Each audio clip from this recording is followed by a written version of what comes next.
everybody. I think I'm live.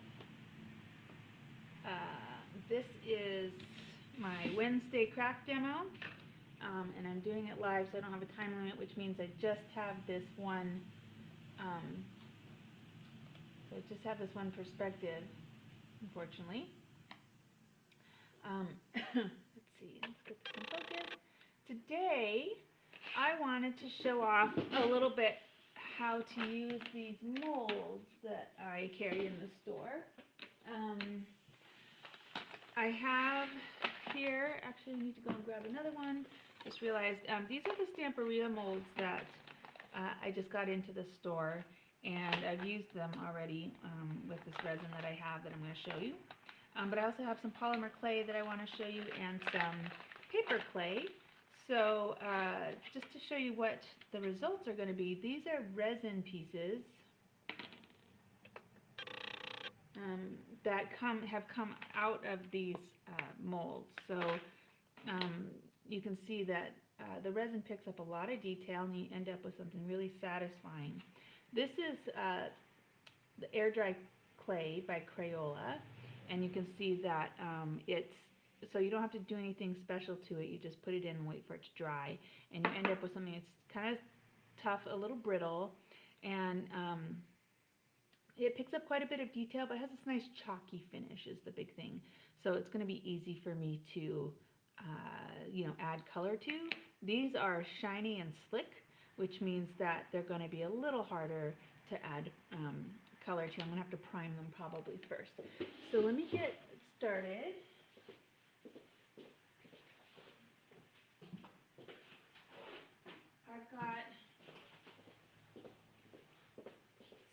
These are the Stamperia ones, and they're a little, they're sort of this plastic composite stuff, and then this is a silicone mold. This is also Stamperia, but this is a really popular mold right now. It makes really nice sized pieces. And then I also have these molds from Prima. Some of them are Finnabair, and some of them are their redesign. I've got a bunch of these on order, literally waiting for the boxes to hit. I don't have enough to process in the store already. Let's see, let's find something fun. These are Finnabair. You can see her marks on that. So I'll pull a couple of these out. And then I do want to show you, it's very possible for you to make your own. So these are all off of Etsy. These are people who have taken old buttons or old coins or and things, and just made their own using molding compound, which is usually a two-part thing where you squeeze two parts together and they create a compound that then hardens. Okay, so I think I'm going to demonstrate for you the resin because it's very satisfying, and it's worth knowing how to use it. This is what I sell in the store. It's called Amazing Casting Resin, and it's a two-part, so most resins are. The other option is a UV resin, but unless you really get a UV resin set, it stays a little sticky, whereas this is a chemical reaction, and when it sets. Now, this is a very quick setting resin, so I'm going to work fairly quickly. Hey, Kendall! I'm going to work very quickly once I get the compounds worked together. So I'm going to make sure that I have everything set up where I want it, and that I have the molds that I want to pour into ready to go. It is a little messy. You should probably wear gloves, which of course I don't have. But you want to do a ratio of 1 to 1. So it helps to have a measuring cup that, does this have, yes. So these measuring cups are actually from Dina Wakely. They come with her acrylic pouring kit, and then they have these gradations on the side. And I am going to go for just an ounce of this stuff. So I'm going to put ½ an ounce of the first compound and another ½ an ounce of the second compound. So here goes the first one. Make sure I got that right. Oh, I should probably have my glasses out. And now I'm going to add the second one. Make sure this top is clean, open. And you can see this one's thicker.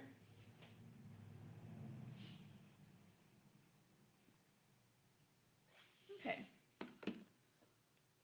And then this is a little stirring spoon that came with the Dina Wakley stuff. And I'm going to mix it. I don't want to take too much time. I've got some on my hands. I don't know, it's weirding me out. So I don't want to take too much time mixing it. But you can see that it starts out cloudy, and it's ready to pour, and you really want to stir it really well. Try not to splash yourself with it until it goes clear. I don't know if you can see how it's clearing up. And then this stuff warms up, so don't be shocked when you feel it warm up a little bit in your hands. Now, once it starts to clear up, go ahead and pour it because it's going to set up really, really quickly. I'm going to pour this really cool lock feature here. And then I'm going to pour, I'm going to actually pour one of these because as well. I'm actually gonna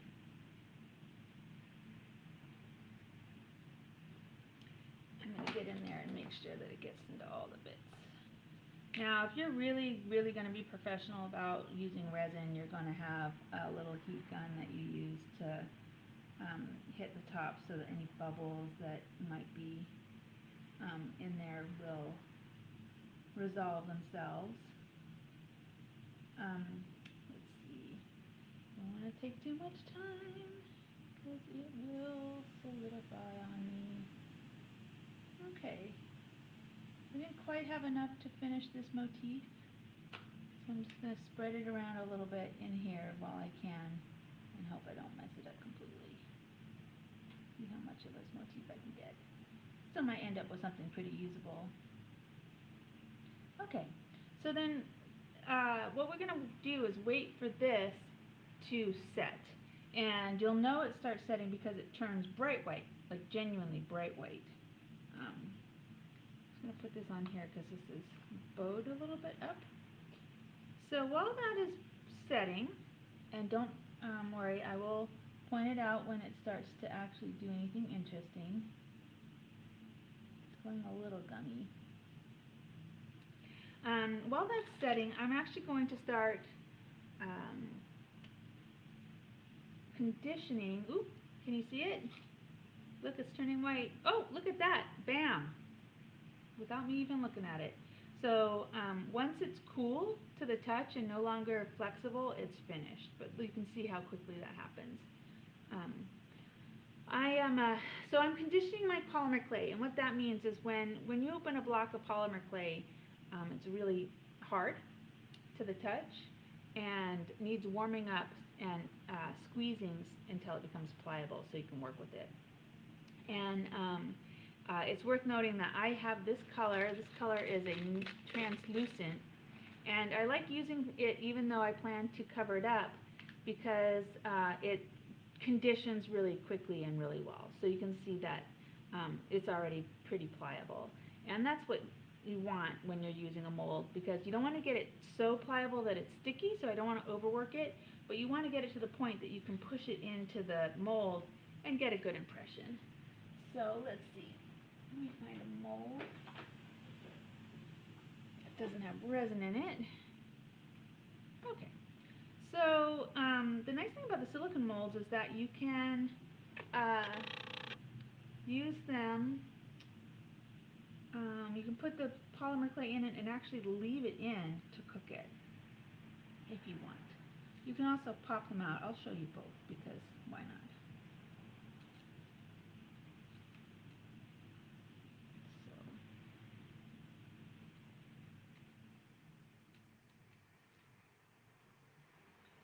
And if you're curious about these products, don't worry, I'll put, what are they called, links.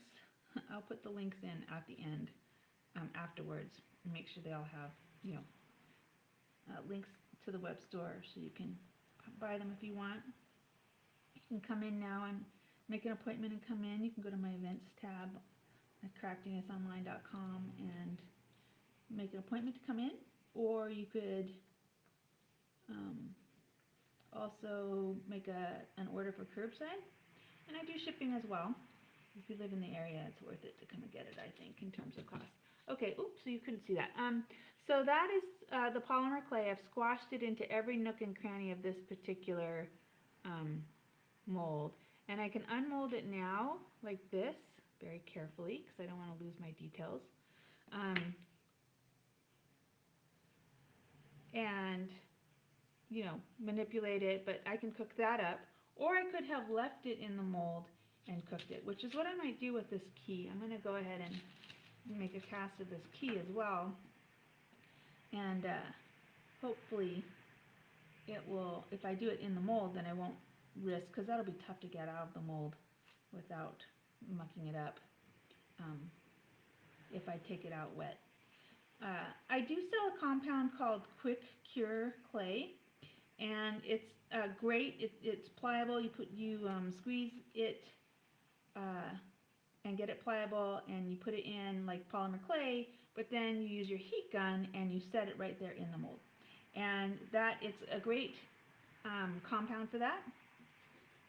I don't find it super easy to work with, so my choices when it comes to molding things are resin or polymer clay. But I do have, if you're a fan of the Quick Cure stuff, I do have it in stock. And the nice thing about that stuff is that it doesn't go bad. Like, you know, if you air dry stuff and forget to cover it up, it air dries. So, alright, I'm going to leave this one in the mold. And I have my little toaster oven next to me. And then this one I'm going to actually put on, I've got just this piece of aluminum that I use. I'm going to put it on the aluminum, and I'm going to stick it in, and I'm going to put the other one, the mold, in there with it, and close it up, and I'm going to run it for 10 minutes. So that's going to be running in the background for 10 minutes at 225. I forgot which light goes to what. Okay, let's see how my resin pieces have done. You can see that this one, let's see, is not finished. See how I can bend it? That's not done. This one is hot to the touch. And these two, yeah, they're also not finished. You see how I can bend them? So we're going to leave them for a little while longer. Don't know. Nice thing about silicone is that it's super easy cleanup. Okay. Alright, so waiting for some of those things to process. And then, so while we wait for those to cool down, really is what we're waiting for now. And I'm just going to set this aside, because once that's dry on the cup and things like that, I can actually pull it off the cup and maybe even save the cup. Save the cupping, Erin. But what I have is a stack of pieces that I've already done sitting here. And so let's go ahead and play with these. Alright, and I have a variety of things on my desk that I can use to work with. What I suggest, you can definitely use these with spray inks and things like that. But I personally like the idea that once I've done it, it's going to be, it will be permanent. So I'm going to use acrylics. I'm going to start with using this Dina Wakley Gloss Spray in Marine, and I fingers crossed that it works. Yes, it does. And I'm going to spritz the whole thing, and I'm going, oops, like my dryer's not plugged in because my, let's see what I can unplug that won't destroy anything. Okay, fingers crossed I don't blow a, oh. Yeah, I did. Okay, we're just going to have to let that air dry, unfortunately. It's drying pretty quickly. I don't know if you can see that. But it's, you know, and it's, because it's a spray, it's sort of sunk into all the little bits and the, some of the details, which I like. I'm going to dab some of this extra off.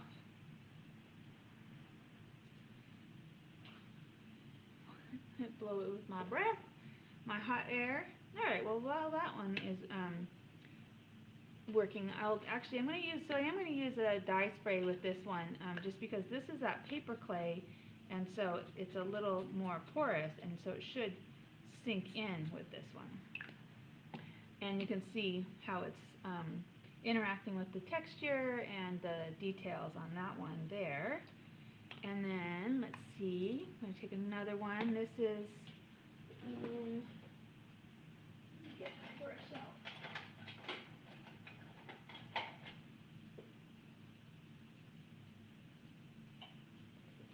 Okay. This is a Sparks, which is a Finnabair paint. Uh-oh, this looks a little like I've left it too long. Yeah, this is a little on the thick side, but we'll just use it anyway. So I'm just going to use it.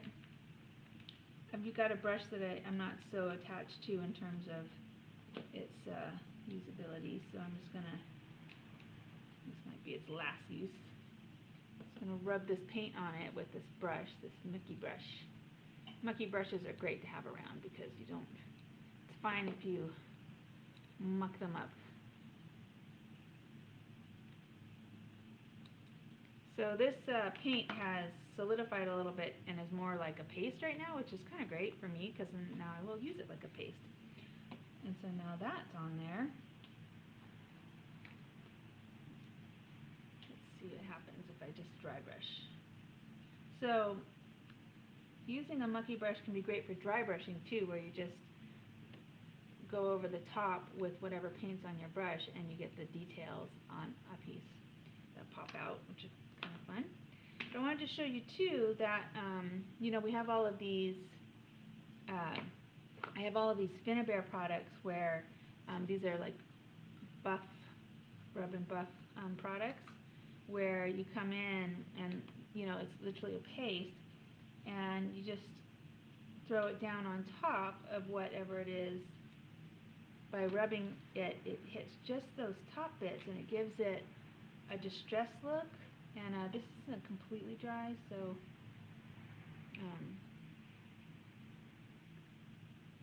but it hits those highlights.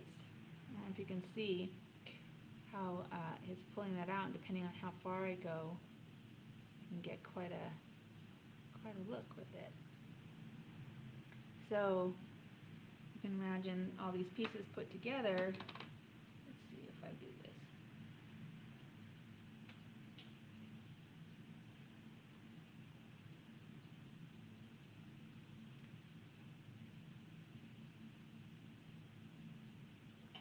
Now you can see there's a little bit of a gloss effect still with this because it was a gloss spray, so it's going to be shiny.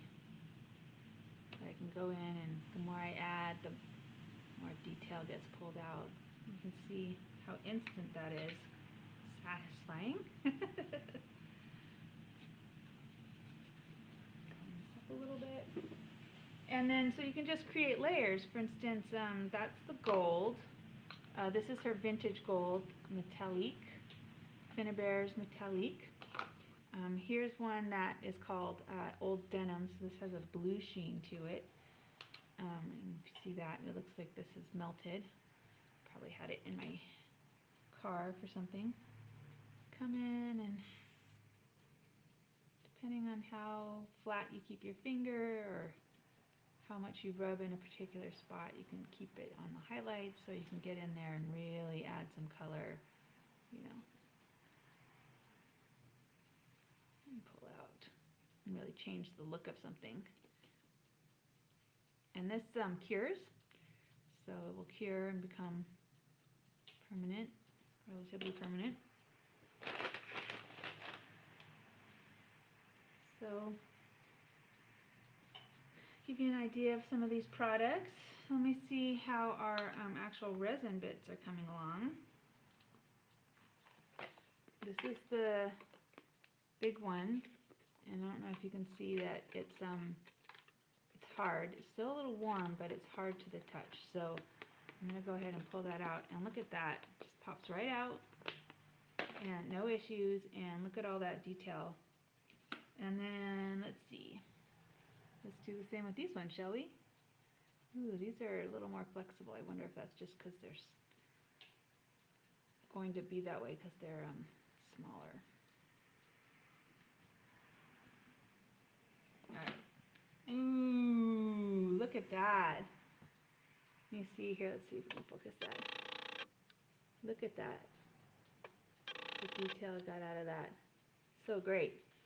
There's that one. Let's see how this one moved a little bit, ended up covering up that hole. Wonder what I can do about that. Ooh, look at that. These molds are fantastic. Really pretty mold bits that I got out of that. These are this is one of Finnabare's molds. And then let's see if this one's done. This one's actually cool to the touch, so I think I spread it a little thin in some of these spots. Doesn't want to pull out as easily, but it did, and look at that. Look at the lady. I probably could have left that a little longer and let that get a little more detail. Anyway, so those are those pieces, and then now we just have the piece that's left in the polymer clay.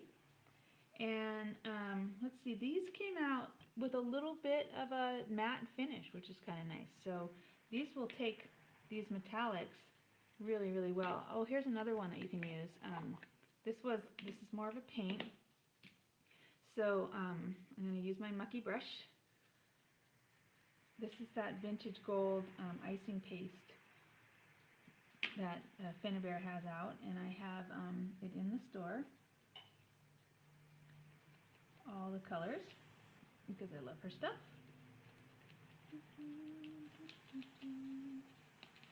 So I can start by getting a nice little metallic sheen on this lady figure. Again, it's not, her products are very pigmented, so it does not take much to add some color in there. I like the metallic, so I'm going to go for, the rub and buff. So I'm going to go for this and see how this works with this. Ooh, look. Do you see that? How it's pulling those details out. So that's if I just do a light touch and rub my finger over the top of the details. If I really want to use this to make the whole thing a certain color, I'm going to get in there and really rub deeper.